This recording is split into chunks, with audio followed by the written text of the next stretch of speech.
علیک یا رسول اللہ وعلی آلک واصحابک یا حبیب اللہ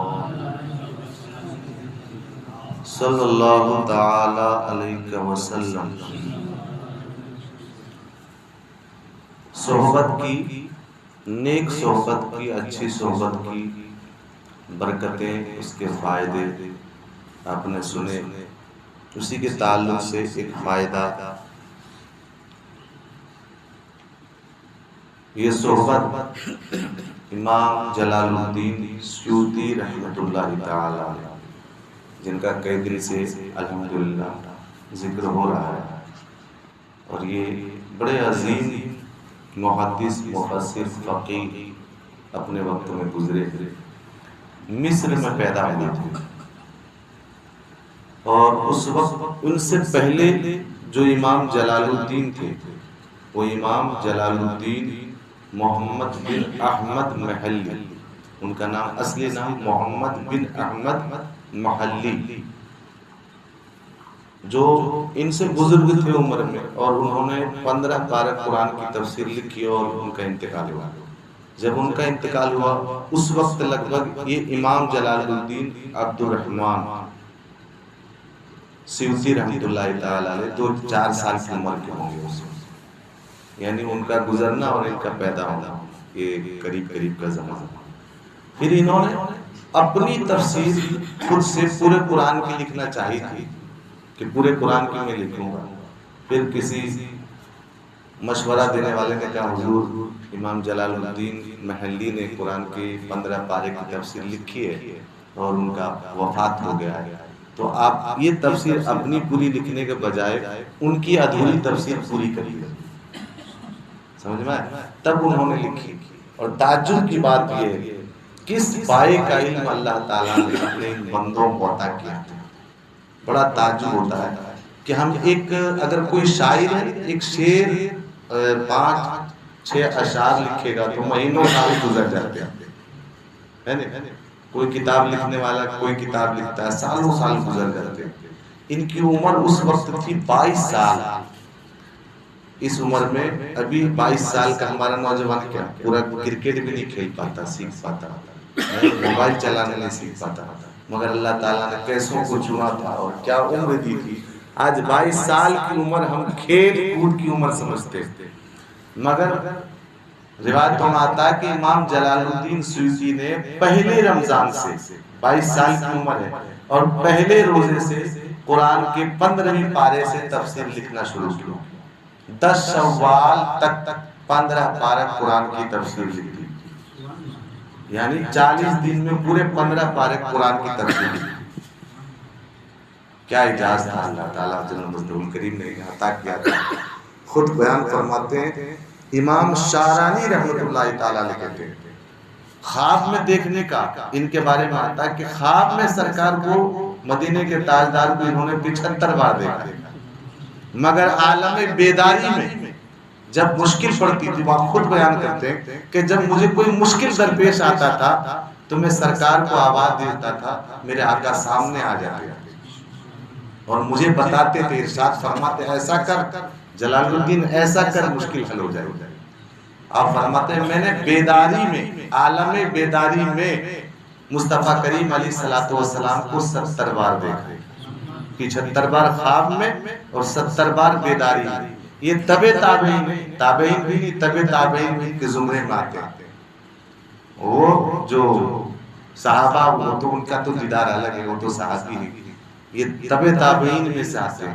آپ فرماتے ایک دن میں نے ایک حدیث کی کتاب لکھی، جمع الجوامع۔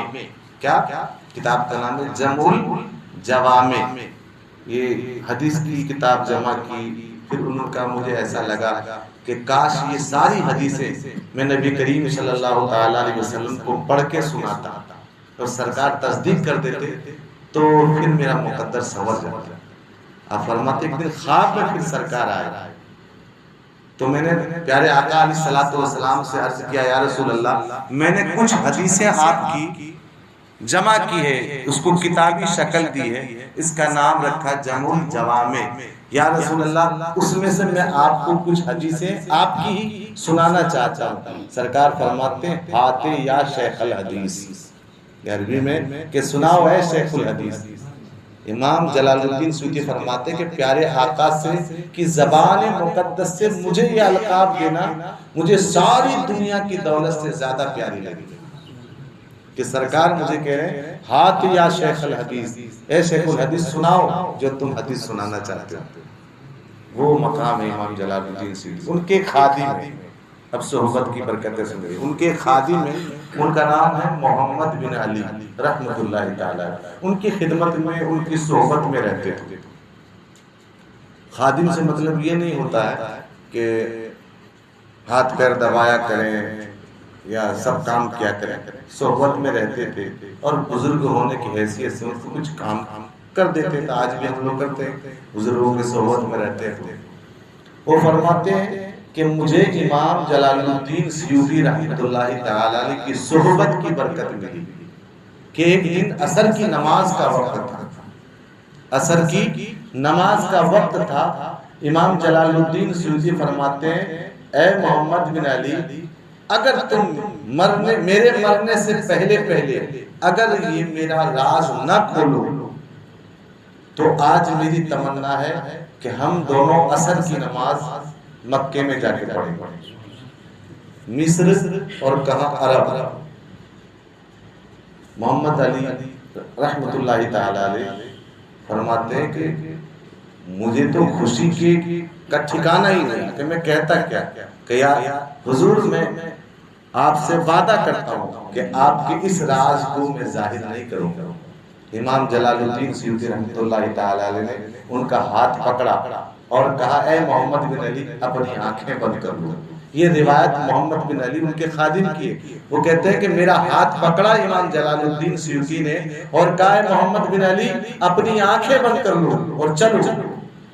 محمد بن علی فرماتے ہیں کہ ہم چلے، مجھے قدم یاد ہے کہ 27 قدم چلے ہوں گے کہ پھر امام جلال الدین سیوطی نے فرمایا اے محمد بن علی اپنی آنکھیں کھولو۔ آپ فرماتے ہیں کہ جیسے میں نے آنکھیں کھولی ہم جنت المالا قبرستان کے دروازے پہ کھڑے تھے۔ پھر وہاں سے گئے، ہم نے خانہ کعبہ کا طواف کیا، زمزم پیا، اس کے بعد مقام ابراہیم پہ جا کے ہم بیٹھ گئے اور پھر ہم نے عصر کی نماز جماعت سے پڑھی۔ پھر امام جلال الدین سیوطی فرماتے ہیں کہ اے محمد بن علی چلو، اگر تم چاہو تو یہیں رک جاؤ اور حاجیوں کے ساتھ آ جانا، اگر چاہو تو میرے ساتھ چل دو۔ محمد بن علی فرماتے ہیں کہ میں نے کہا نہیں حضور ہم تو آپ کے ساتھ ہی جائیں گے، بن بغیر ٹکٹ کے، بغیر ویزا، بغیر خرچہ کے اتنی دور کا سفر لے گیا۔ اب کہا حج کا زمانہ آئے پھر وہ واپس آئے، انہوں نے کہا حضور نہیں میں آپ کے ساتھ ہی جانا چاہتا ہوں۔ آپ فرماتے ہیں محمد بن علی فرماتے ہیں پھر وہاں سے چلے اور جیسے جنت المالا کے دروازے پہ ہم پہنچے، امام جلال الدین سیوطی نے پھر میرا ہاتھ پکڑا اور فرمایا آنکھیں بند کرو، آنکھ بند کی، پھر 27 قدم چلے ہوں گے۔ امام جلال الدین سیوطی فرماتے ہیں اے محمد بن علی آنکھیں کھولو۔ آپ فرماتے کہ جیسے پھر ہم نے آنکھیں کھولی ہم مصر میں موجود ہیں۔ آپ خود فرماتے ہیں محمد بن علی یہ حضرت امام جلال الدین سیوطی کی صحبت کی مجھے یہ برکت ملی کہ پتہ نہیں میں اپنی زندگی میں خانہ کعبہ میں نماز پڑھ پاتا کہ نہیں پڑھ پاتا، مقام ابراہیم میں نماز پڑھ پاتا کہ نہیں پڑھ پاتا، طواف کعبہ کر پاتا کہ نہیں کر پاتا، زمزم وہاں جا کر پی پاتا کہ نہیں پی پاتا، مگر ایک امام جلال الدین سیوطی کی برکت تھی کہ مجھے چند گھنٹوں میں ہم نے مکے میں نماز بھی پڑھ لی، خانہ کعبہ کا طواف بھی کر لیا اور مقام ابراہیم میں بھی بیٹھے اور پھر واپس مصر میں آ گئے۔ یہ صحبت کی برکتیں، بزرگان دین کی صحبت۔ اسی لیے اچھے لوگ جو ہوتے ہیں ان کی تمنا کیا ہوتی ہے، اپنی ظاہری زندگی میں وصیت کر جاتے ہیں کہ میں مر جاؤں تو مجھے فلاں جگہ دفن کریں، اور اچھا یہی ہے کہ ہم تمنا بھی یہی کریں کہ ہمارا انتقال ہو جائے تو ہمارا مدفن کسی ولی کی قبر کے پاس میں بنے۔ کیونکہ جب زمانہ ظاہری میں اللہ تعالیٰ ایک نیک کی وجہ سے 100 کہ اوپر سے مصیبتوں کو دور کر دیتا ہے، تو انشاءاللہ مرنے کے بعد بھی جب ان پر اللہ کی رحمتیں پڑے گی تو ان کی چھیتیں ہم گنہگاروں پر ہوئے. اللہ تعالی ہمیں یاد رکھنے کی توفیق عطا فرمائے. الصلاۃ والسلام علیک یا رسول اللہ وعلی آلک واصحابک یا حبیب اللہ صلی اللہ تعالی علیہ وسلم.